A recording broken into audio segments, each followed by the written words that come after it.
Hey Internet, I'm Simon Squibb, your host at the Good Luck Club podcast. Our mission is to help anybody out there that's thinking of starting a business do just that. Equally, if you've started a business and are struggling, maybe you need a little bit of inspiration and knowledge. And we hope by interviewing some of the world's most successful entrepreneurs and change makers that you'll get the knowledge you need to become the person you want and turn your business into that dream company. I personally have started 17 companies from scratch and have invested in over 65 startups. When I sat down and analyzed how I did it, I discovered a secret. It was all luck. I'm here to tell you, in my opinion, without luck, it ain't gonna work. Each week, I will discuss with my guests this theory and see if luck is a skill as I feel it is. I hope you enjoy our episode this week. Welcome to this week's episode of the Good Luck Club podcast. My guest today is entrepreneur Fritz Demopoulos, founder of Queen's Road Capital. Fritz, welcome to the show. Hey, Simon, it's great to be here. And, I just want to first say, thanks for doing this for the startup community. I think all founders need ideas and advice. So thanks for doing it. Thank you for giving your time. Well, maybe you could start off by kindly telling the audience a little bit about yourself. Sure. Yeah, I'm an American, but I've been living in the Asian region for 24 years. And I first moved to mainland China many years ago in 1997 and working for a news corporation, a media company. And I set up a bunch of internet companies over the years. I think, Simon, you said you set up, was it 17 companies or 19 companies? I forgot. Yeah, I forget too sometimes. I'm on my 18th, I guess, with the Good Luck Club, but right. 17 so far. Yeah, so I did not set up 18 companies. 18th would be good luck, right? No, I set up a lower number, but I was involved in the sports business. I set up a company there, in the travel business, in women's fashion, music, stuff like that. So I've been doing that for many years, and then the last 4 or 5 years, I've been an investor, seeding and mentoring startups. Yeah, and you're so humble because what you've set up, it's a good analogy. It's not about how many you set up, it's about the quality of the ones that you do set up. So I'm always conscious that the number doesn't really matter. It catches the headline, but the quality of the companies that you've set up and invested in, it's just mind-blowing. I'd like to get into that a little bit today. But just before we dive into that side of your life and career, maybe you could define for the audience what success means for you. That's an amazing question. I know we talked about it a bit earlier, and it's just kind of tricky, but I think for me, on a personal level, success means having some life balance. I love spending time with my family.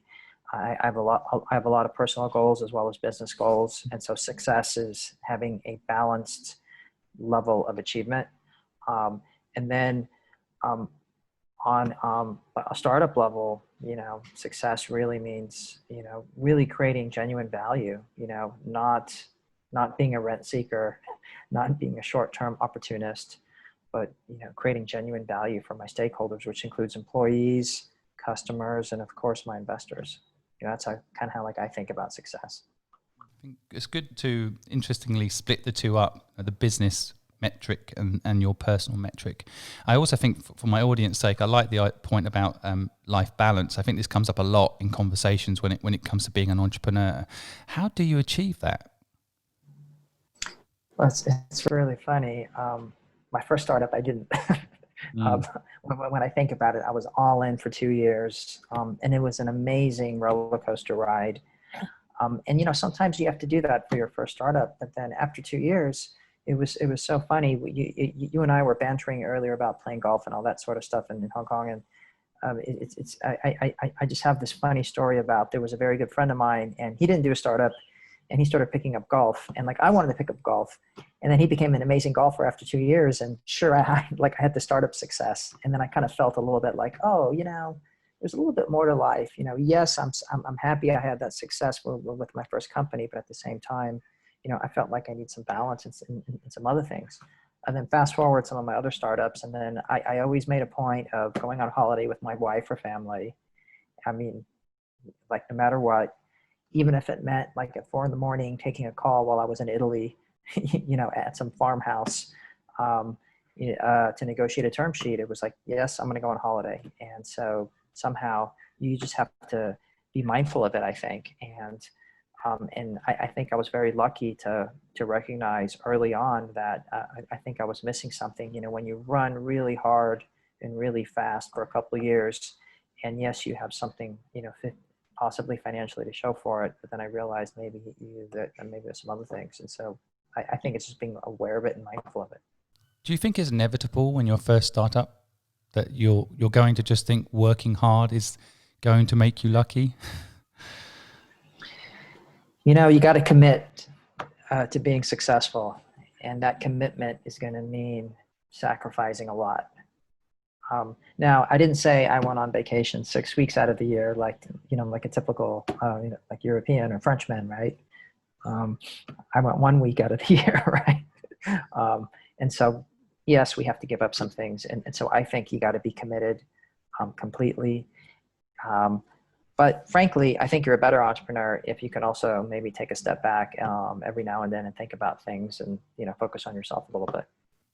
I'd love to pass that knowledge to the next generation of entrepreneurs, because I think, it sounds like you managed to figure this out after your first startup. I think it took me 15 years of, I left school at 15. I think I was in my 30s before I said to myself, you know what, I've got to have a holiday. And at that time, I was in China, and you read about some of the Chinese entrepreneurs, and their big boast is, I've never had a holiday in 30 years. And then you look at the American stats, where entrepreneurs, they don't even have a week off.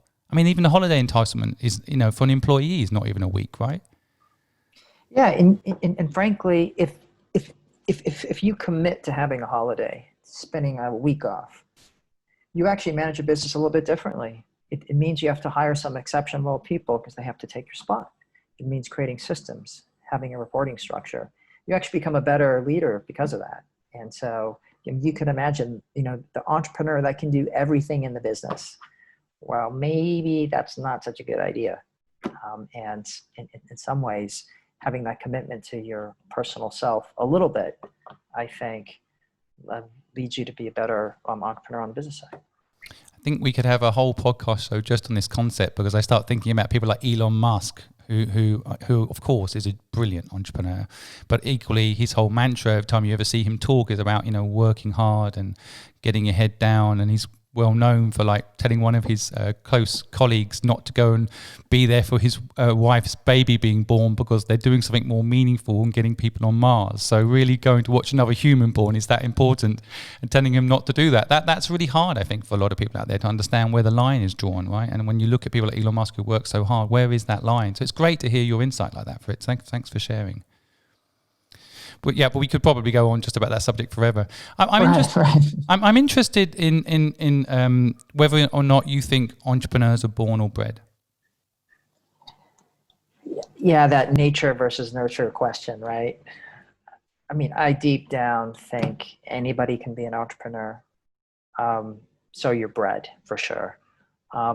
It might be someone's born and maybe in their DNA they have certain skills and capabilities, maybe a greater willingness to take some risk, possibly, maybe. But to me, that's marginal.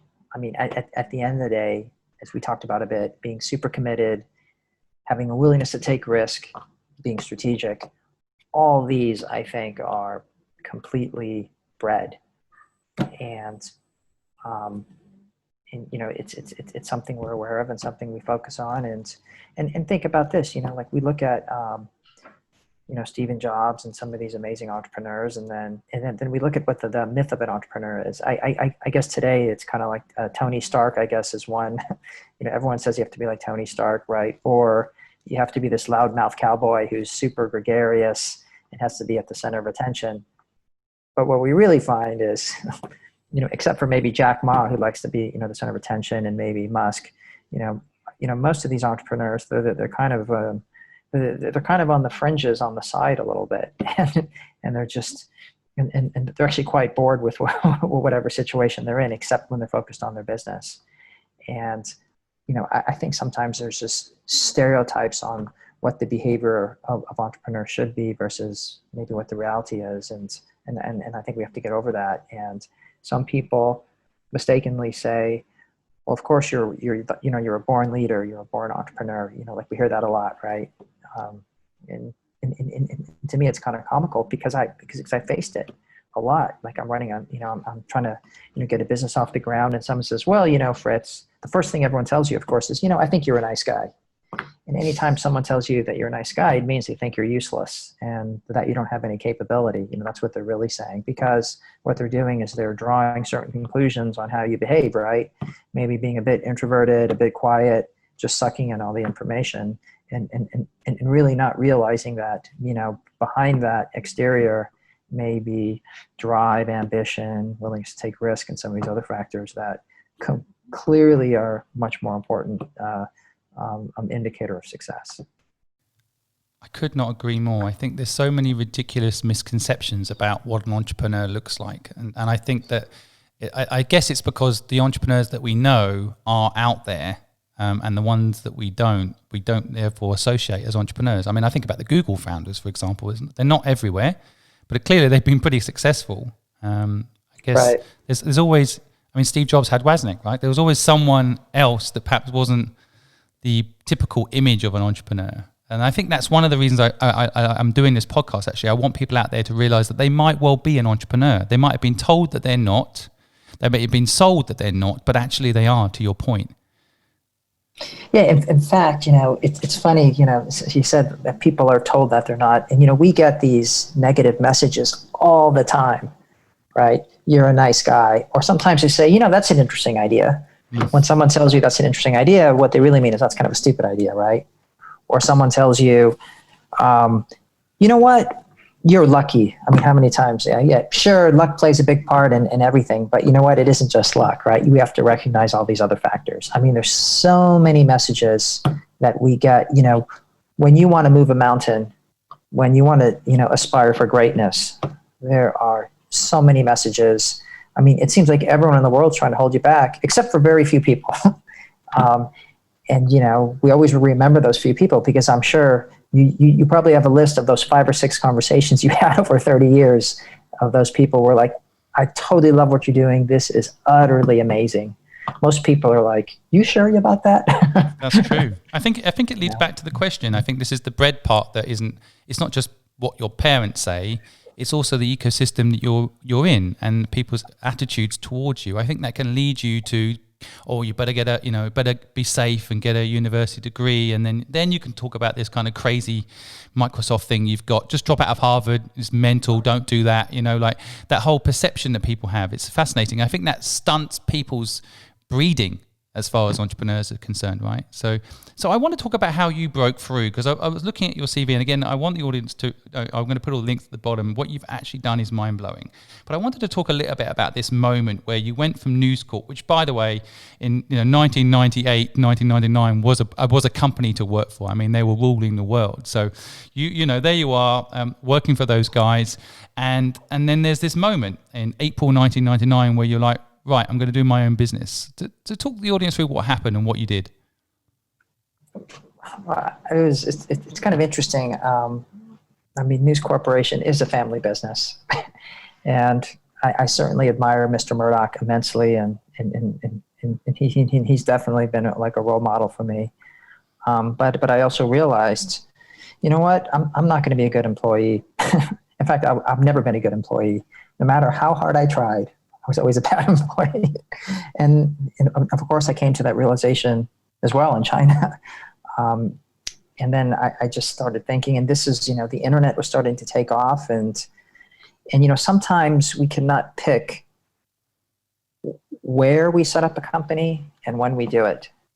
And I think possibly one of the signs of an entrepreneur is you have to kind of be open to timing and location and maybe category. And so I knew something about the media business. I was in China.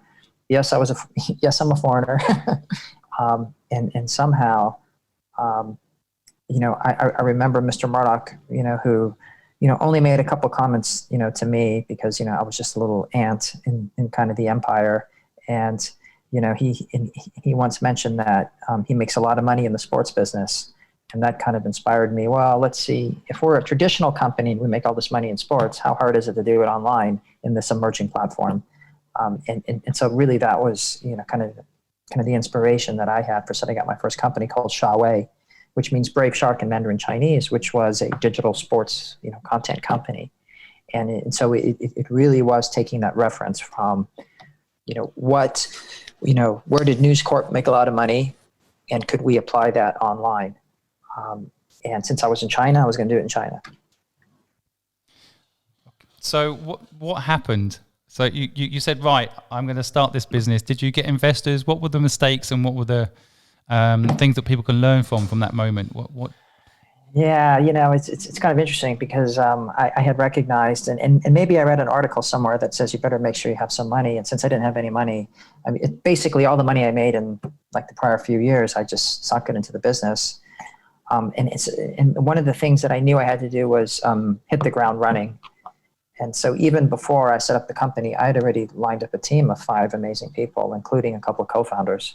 And so I figured once the clock starts ticking is when your bank account starts like emptying out. And so I wanted to hit the ground running. And so we had many, many meetings and conversations. And although I didn't know it at the time, by having those meetings and conversations with this core team of 7 of us, including me would be 8, was we started learning about each other's capabilities. We started bonding as a team. And so we were this very coherent force right on day one. And that was super important for us. Now, of course, we made a lot of silly mistakes. I did make some. I feel like all my mistakes are always around people, and they're always around hiring the wrong person. Either I was enamored by someone's background or profile, or maybe there wasn't a cultural fit or something like that. And sure enough, we hired a couple of who I thought were amazing people, and they still are in kind of their own right. But within our company, it really didn't work out. And, that almost sank the business, to be honest. But when we let them go, and again, we're talking about your head of marketing, your chief marketing officer, and your head of editorial. And this is a content business, so your head of editorial is important. When we let both of them go, and then we actually recruited from within and kind of promoted a couple of their underlings, it's just this heavy burden on the company somehow lifted, and everyone was much more creative and excited, and it was just a great. It really added to the momentum of the business. But in those early days, we did make those a couple of mistakes in hiring, and that almost hurt the business badly. And of course, like a typical entrepreneur, I probably didn't have enough money in the bank, and of course we almost ran out of money a couple times, and thank God I had a couple of good friends, and they're all my best friends today because they're the ones who saved the business when I couldn't make payroll. Well, we all need friends, but I think your insight you're sharing there is very deep and meaningful. I want people to pick up on it as they're listening. I think it's inevitable. I think that you're going to hire wrong people. I think you've always got to believe in the people in the beginning, and then it might not even be their fault, right? Sometimes it's just a cultural thing or an ability, because we oversell. Everyone oversells themselves sometimes, certainly for a job, right? Sometimes when they get into the role, it's overwhelming for them, and it might have been a relief for them as well. They're like, wow, I don't want to work in a startup. This is too scary. Or I want to work at News Corp again. Right. So it's not for everyone, right? But I think the message I'd like people to pick up on, my interpretation is that, don't be scared to hire the wrong people. I think you've just got to be brave enough to cut them if they're not right. Do you think that's fair to say? Right, and cut them sooner rather than later. Right. Yeah, and that's the hardest thing, I think. Actually, I think I personally, my whole career, and I'm sure anyone with a conscience, ever letting anyone go or cutting, it's just that's the hardest thing. Actually, hiring is really easy. And kind of one of the reasons why it's super difficult is because we've asked someone to believe in our vision. We've actually asked someone to quit their job at a prestigious company to join us. And even take a salary cut. And say, we really want, this is going to be amazing. And so we've asked them to believe in us. And then it starts not working out. It's like, what do we do? Well, we have to give them a second chance, because look what they've done for us. They actually believed in our vision. They've actually sacrificed something. Yeah. But do we give them a third chance or a fourth chance? So where's that line? Where's that line? Yeah. I think that's very tricky, isn't it? Yeah, and like we have to be, and this is something like I disagree with Jack Welch on, the former CEO of General Electric. Like he talks about how, well, if it isn't working out, even your best friend, you have to let this person go right away. And I'm kind of like, really? Because this person has just made some sacrifice for you. And there's that, there's this intrinsic trade-off we have. There is an exchange. It's an exchange of commitment and vision. I'm trying to sell you vision, and you're trying to, provide me commitment. And it's very hard for me to, if someone has shown that loyalty and that commitment, it's very hard to pull the trigger and ask them to leave. And of course, we have to do it. And it really is that fine line, and it becomes really tricky. And I think it would be a huge mistake for your listeners to do what Jack Welch does and just fire anyone. I think they used to call him Neutron Jack. We're going to fire anyone. We don't care, right? It's much more complicated than that. We have to recognize that some people have provided us something that is amazing, and we have to somehow. Luckily, by giving face and some of the other tricks in China, maybe we can overcome that, right? Or sometimes you have to pay them out or allow them to keep some of their options. But it is tricky, and something that it isn't as simple as it seems, right? I agree. This is one of the problems I have with generally any one single person giving advice to anybody else, including myself. You have an opinion on something, and then people take it to heart and apply it. But I think you've got to go back, and that's why I like doing this podcast again, because I like to have other people's opinions, not just my own. So hearing your point there, I resonate with this very much so. I think there is an element of people will hear, like I kind of just said, you've got to let people go. But you're right, there's so much more to it. And I have personally had experience where the person I've got in a certain role doesn't work. I could just cut them. That would actually probably be in a way easier. But you found somewhere else for them to fit within the organization, or found something else for them to do, or discovered they want to do their own business and you help them do it, right? There's other ways to go about it, to your point, and I think that's true. And I think this is another misunderstanding. You're being a nice guy there, and I think there's nothing wrong with that. I think a lot of people take business as this cutthroat, don't take it personally, frankly bullshit. And actually, I think you should take it personally, right? Like you just said, people have committed to you. Well, you should at least make the effort to fix it with them if you can. Not always possible. Right. It isn't always possible, and sometimes we have to accept the fact it's going to be difficult, but reputation does matter. Interpersonal relationships do matter. Life is about that too. Totally. And it isn't just about, if it was just about the money, I could start selling insurance or something like that, I guess. I'm sure at some point you've been in a business that has selling insurance, I'm sure. Just looking at your CV, I think you must have been involved in everything at one point.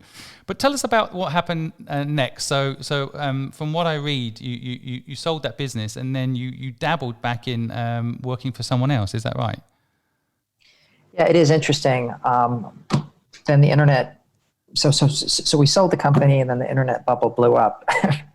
And I thought I was a genius, right? Because I was one of the few guys who actually sold this business. Tom.com bought it, right? Yeah, right. Yeah, exactly right. That's Tom.com. There was such a hot name back a lot of my audience are quite young. They won't even know these names, even if they're hearing this in Asia. But Tom was a hot company. Yeah. Yeah, right. On the back of Mr. Li, Li Ka-shing's reputation and all that. And so we sold it to them. And then I was thinking on what to do. And it was interesting. This is where maybe those interpersonal relationships are valuable. I got a call from News Corp again. And they told me, you know what, we invested in this company, this game company that's doing okay, but, they really need some help. Maybe you should check it out. And I'm like, really? You got to be kidding, right? Because the internet bubble had blown up. Everyone was looking for a traditional industry to join again. And I'm like, well, I don't know if I want to do that. And then I got a call from SoftBank, and SoftBank was one of my first investors, actually. And SoftBank said, hey, you know what? I really encourage you to check out this company. And so even back then, the SoftBank guys were active, and they had seen that Netease, Netease was what had the potential, and the company was trading below its cash in the bank, and it had all sorts of investigations, and so the company wasn't doing well at that time. And so I listened to their advice and said, okay, I'm going to visit the company. And so I go to the company, walk through the halls. And I said, how can this company be in trouble? Every meeting room was filled. There was this chatter going on. Paper was everywhere. People are on the whiteboard. I'm like, this company's not in trouble. Something's going on in this company, and it looks amazing. And so based on that, I joined the company, although knowing full well that I wasn't a good employee. And then the company, and it was like perfect timing. That's where luck really plays a role. It's just like you happen to join a company right when it was recovering from a certain malaise, and it just took off like a rocket. And today it's this multi-billion-dollar amazing company. And so I was lucky to be a part of, you could say stage one of that liftoff. It was pretty interesting, but that didn't last long because obviously because I'm not a good employee. And like William Ding, the founder, I've never mentioned this to anybody, but like William really didn't think much of me. He probably thought I was he thought I was a lucky foreigner. And so I kind of felt like, I'm going to have to set up another business. And of course I wanted to, but sometimes our motivations are varied and complex. And maybe one of the motivations was I wanted to show people that I wasn't just, like a one-time lucky foreigner, but there's something I could do more. And so I got my old team together, actually, the guys from the sports business, and we started thinking about, what's the next project we're going to do, and it ended up being this travel business.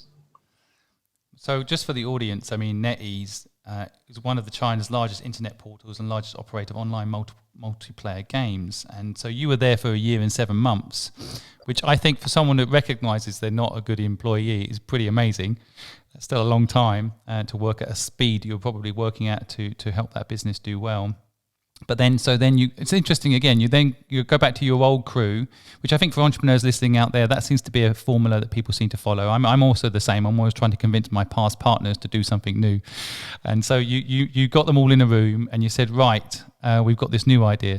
And then what was the idea for my audience to hear? What did you do next? Yeah, so we were sitting at a Starbucks at the Airport Express in Hong Kong, and we're thinking, what can we do? And, similar to, when Mr. Murdoch said we make money in sports, we had another question: where does Google make its money? This is mid 2004.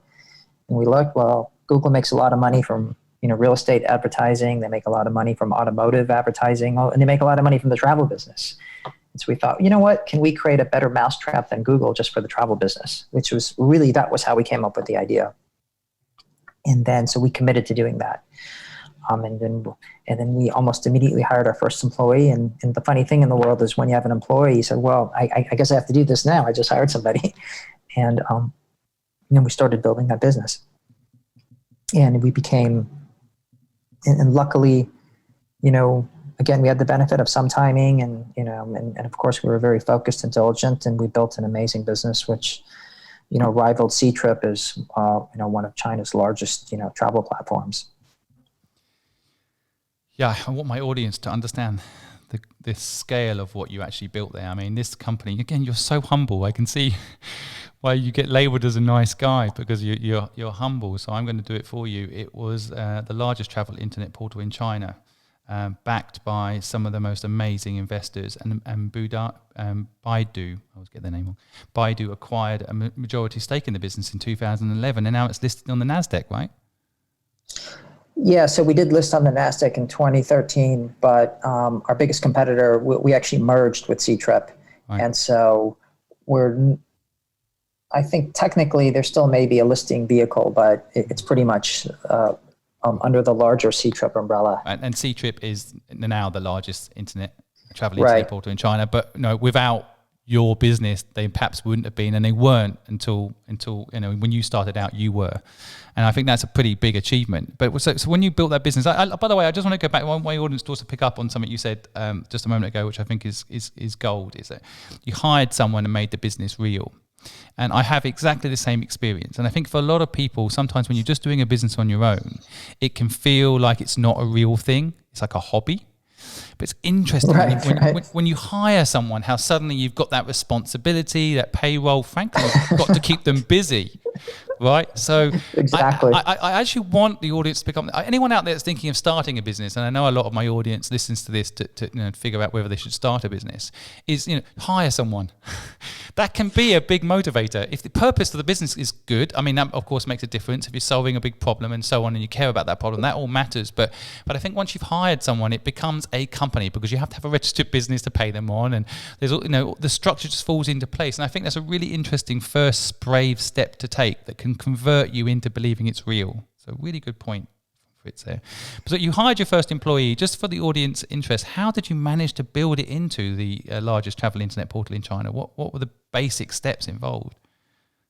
Well, the good thing is we were not the first player in the market. C-Trip, our biggest competitor, started 6 years before us, but we had a different business model. And it's true, like a different model, a different approach can disrupt an existing category. And we were focused on something, broadly speaking, called price comparisons, which meant, hey, there's a lot of offers out there for consumers, but maybe it's better to be a marketplace where we help consumers understand everything that's available. Now, that flies in comparison to what the incumbent players were doing. They were thinking, hey, you know what? We can help hotels and airlines sell stuff to consumers.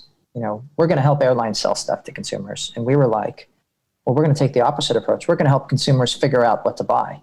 And so we took a slightly different approach, which was, and so we really built a search engine similar, to Google, where we were aggregating information, just like. And by the way, that's what Alibaba does. They just aggregate information, and then that resonated with consumers because obviously consumers want choice.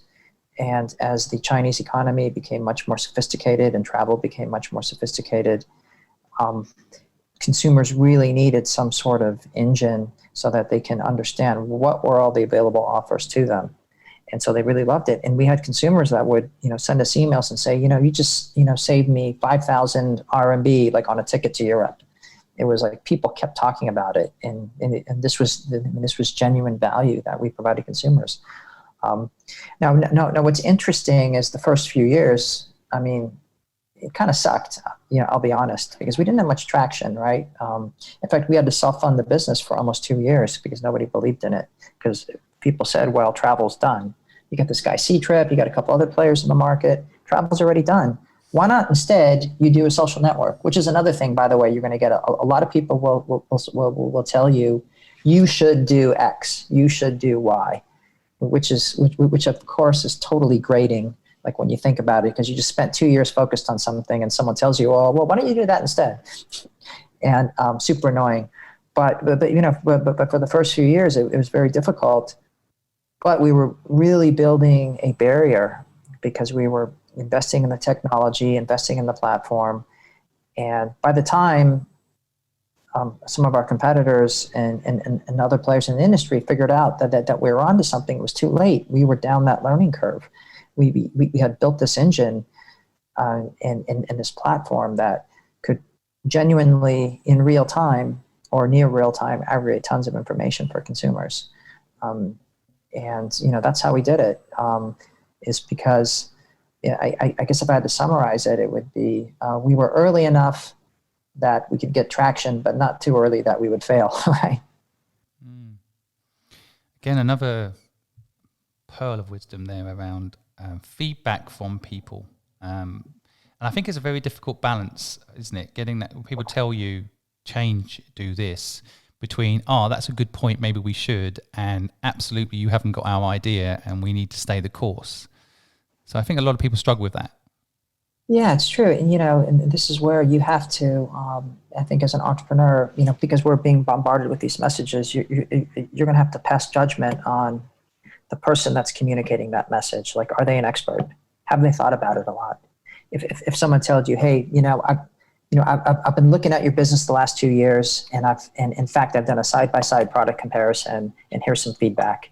You might be like, okay, I'm going to listen to that. But if you happen to be at a bar visiting your parents back home, and your high school classmate tells you, well, why don't you do that instead? Are you going to really listen to that? And of course, and then there's everyone in between, right? Those are the two extreme, cases. And sometimes you just really have to think very, very carefully.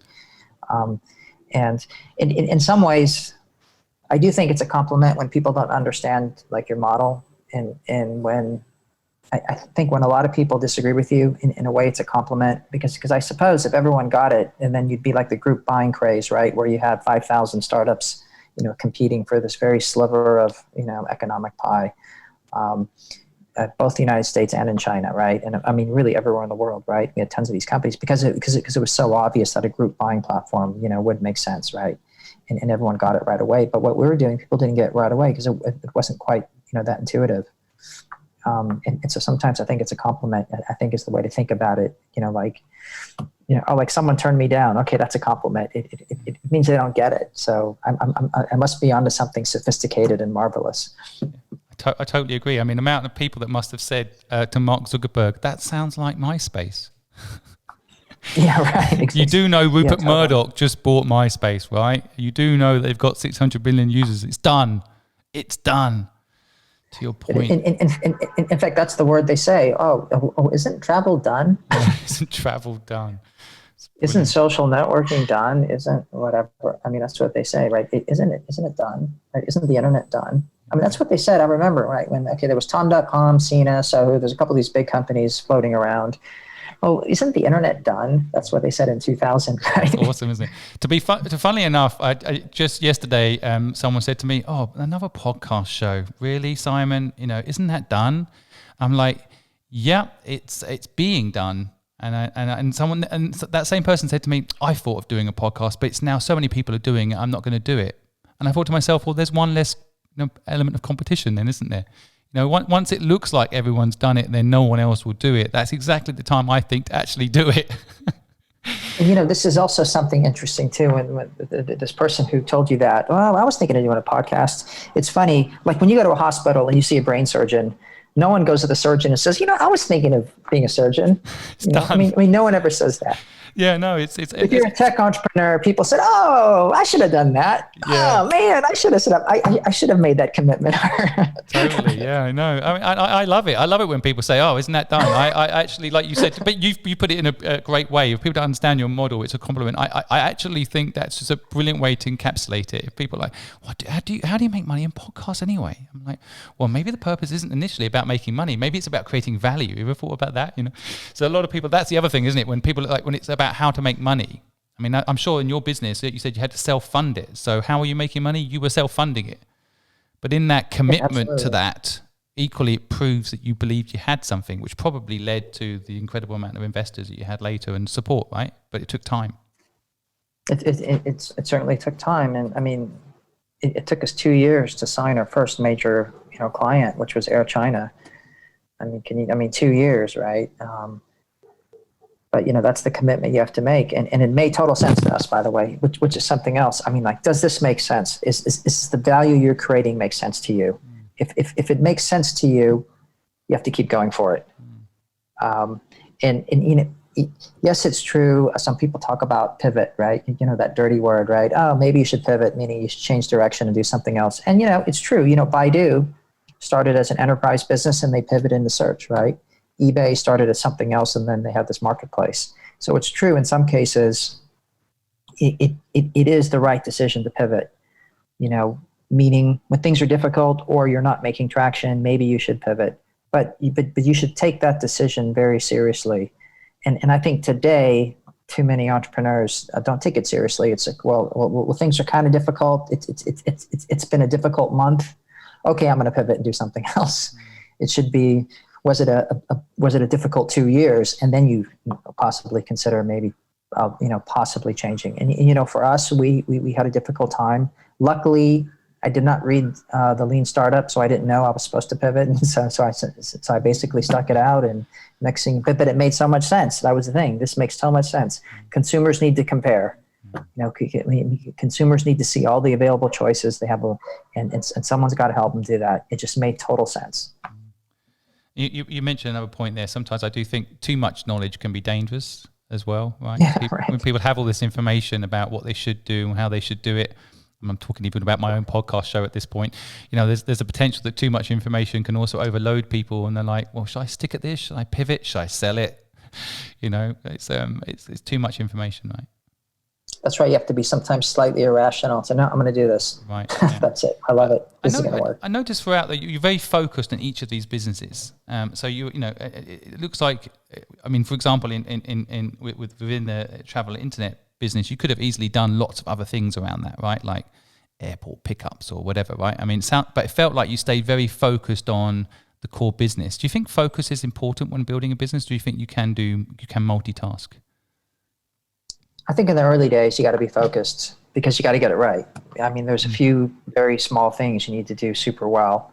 And then as you scale and as that platform has value and you have the systems and the teams, maybe you can bolt on some other pieces. But in the early days, you really have to focus completely. And for us, it was, we had one product. It was basically like a flight business. How can we help consumers book flights better? And we just narrowed in on that. Luckily, that was the biggest part of the market. And luckily, consumers believe flights are a commodity, and so therefore they want to compare, and choice becomes really important. And then once we got that down well, and that was scaling, and it was actually extremely profitable, then we could start adding other pieces to our vision, right? Which included hotels and packages and some other things. But in the early days, you really got to get that one right. Really right. And, it has to be head and shoulders above what anyone else is doing. And it certainly was. I mean, you could do a side-by-side comparison. And frankly, there was no comparison. We were killing it. We were just killing it. And it was so obvious, and no one can compete with us, which was the amazing thing. It was no one can compete with you. And then you can start, leveraging that position to kind of broaden your base until, you have something that's really sizable and meets customer needs. I think the competition question, again, alone, I think we could spend a whole podcast talking about that, having no competition, having competition that spurs you on.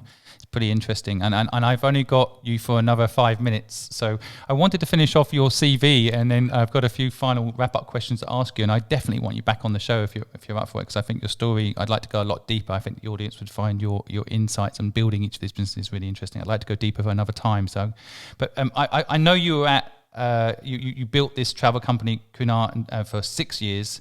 You were there, and then what happened? You sold the business to Ctrip, is that, or was it listed on Nasdaq? What changed? Why did you then start up your business today, Queens Road Capital? I guess I was reading that. So my co-founders. And my primary co-founder, the COO, he was the COO of my first business.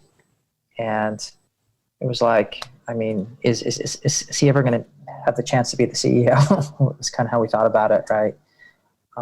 And frankly, he took the business in a slightly new direction, which created immense value also. I mentioned the idea of bolting on pieces. He seemed to be really good at that. And so when we built that amazing flight business, I was a CEO, co-founder, COO, CTO as well, building this amazing business. And then, we had a relationship for many years. I first met him when he was still in college, right? And, just some, young kid, but super smart. And then we, and then I thought it was a good idea that, he would, take over and be the CEO, and, I'll take a step back from the operations. And it happened to coincide with the fact of the birth of my first daughter. And, my wife told me, oh, by the way, I'm not going to move back to Beijing. She was in Hong Kong. And so I thought, okay, maybe it's time to, think about something else. And so I moved to Hong Kong and, set up Queens Road Capital, which is, a fund, and we invest in startups.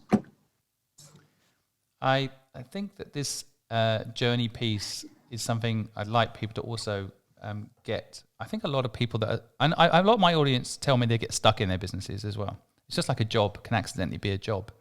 They built a business up they love, but they've got shareholders and they're kind of running it, and they think they're the only ones that can run it. And I think that's not true, right? And I think what you're highlighting there, and the way I've taken what you said, is that you stepped aside and let someone else come in. And interestingly enough, they did things in the business that did the business a world of good.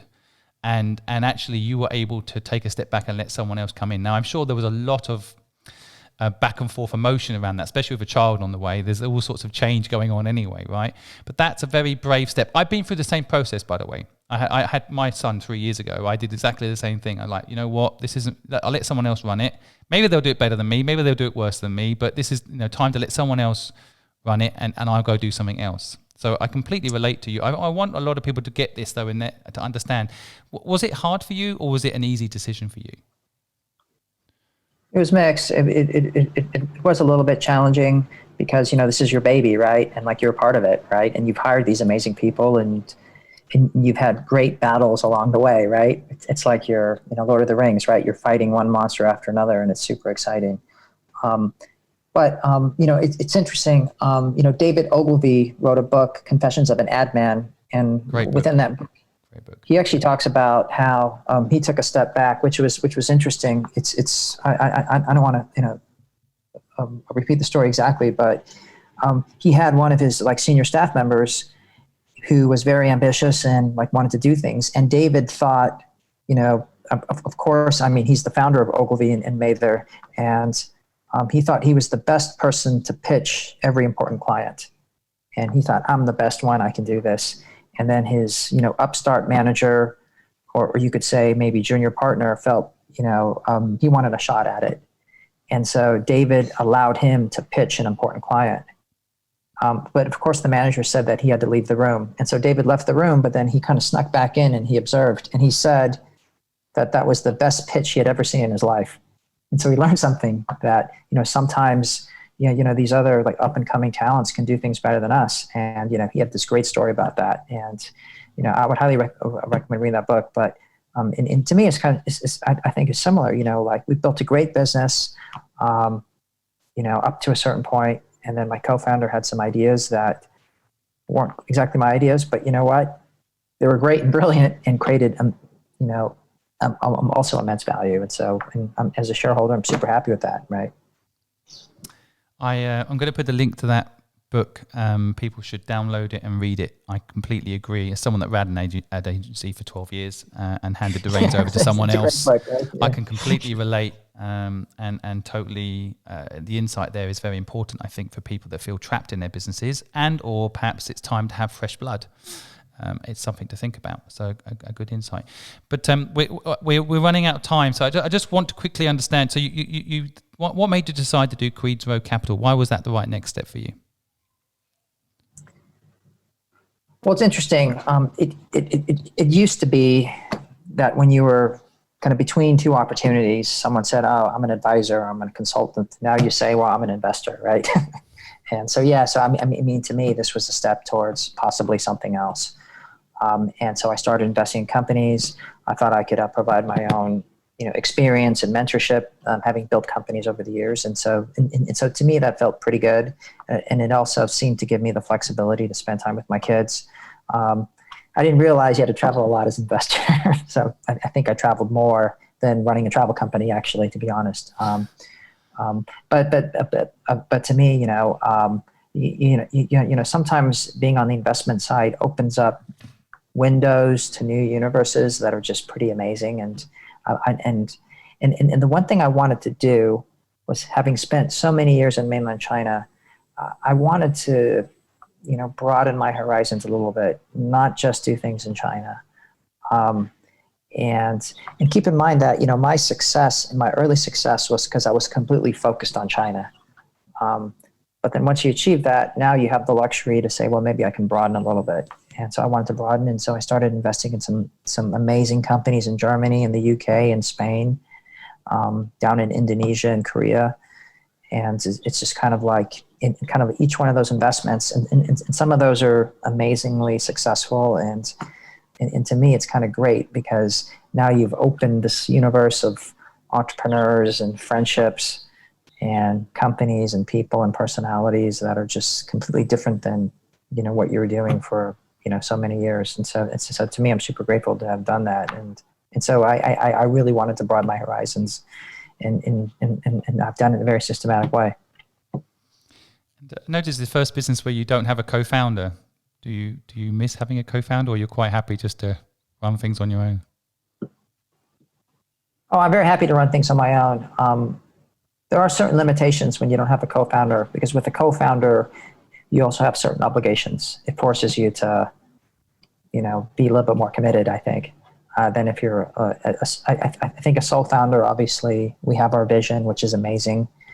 But, I think having like other stakeholders, and like the ultimate stakeholder is to have a co-founder or two co-founders, you really, it forces you to be a little bit more, like accountable to your ideas, and accountable to your commitment, and some other things too. And so, there's, I think there's good things and bad things. I think where I am now in life, I'm very happy I don't have any co-founders.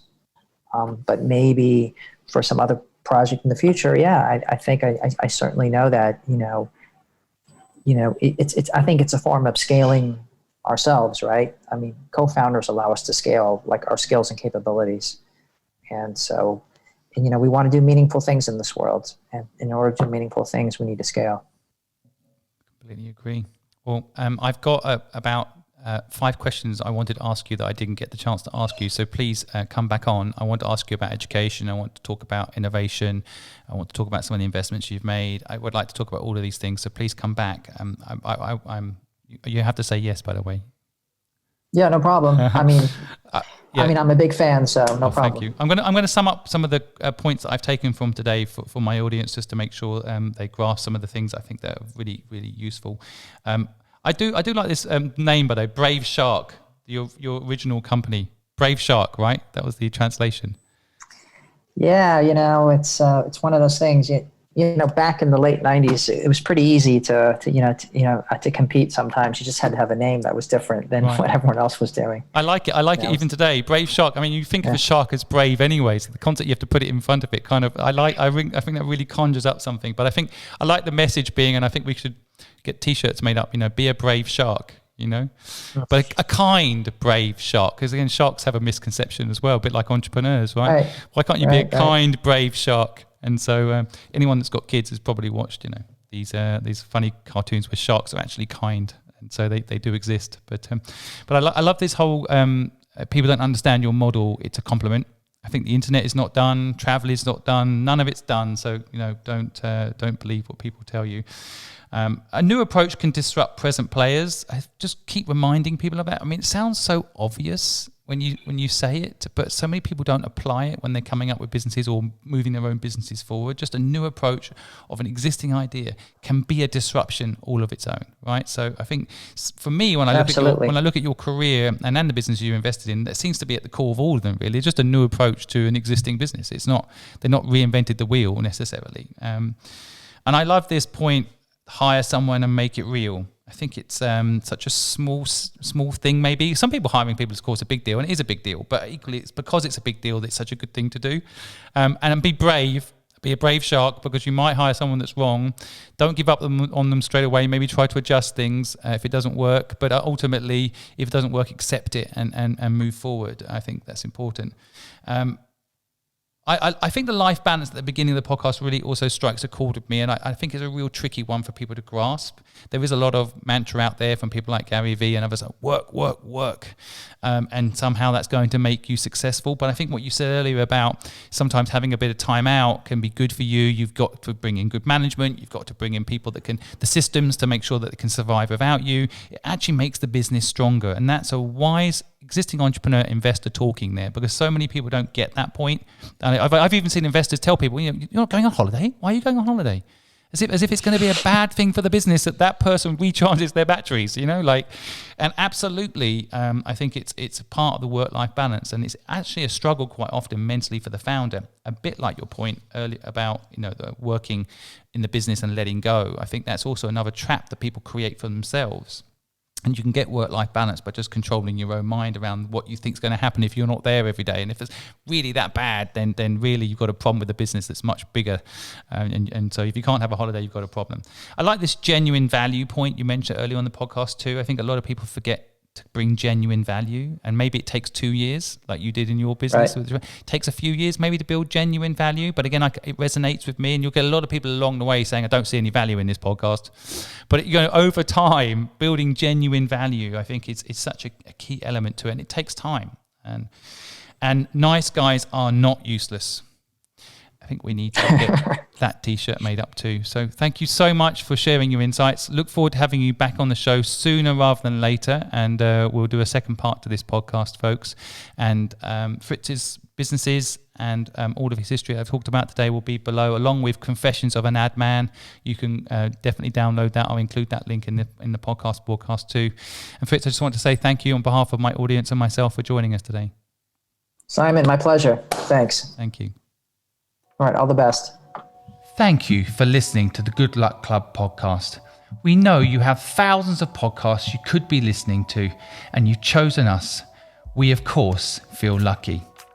If you want to hear more, please go to thegoodluckpod.com or go to any of our social media pages and share with us your views, your insights, and any way that we can improve what we're doing to make it a better experience for you.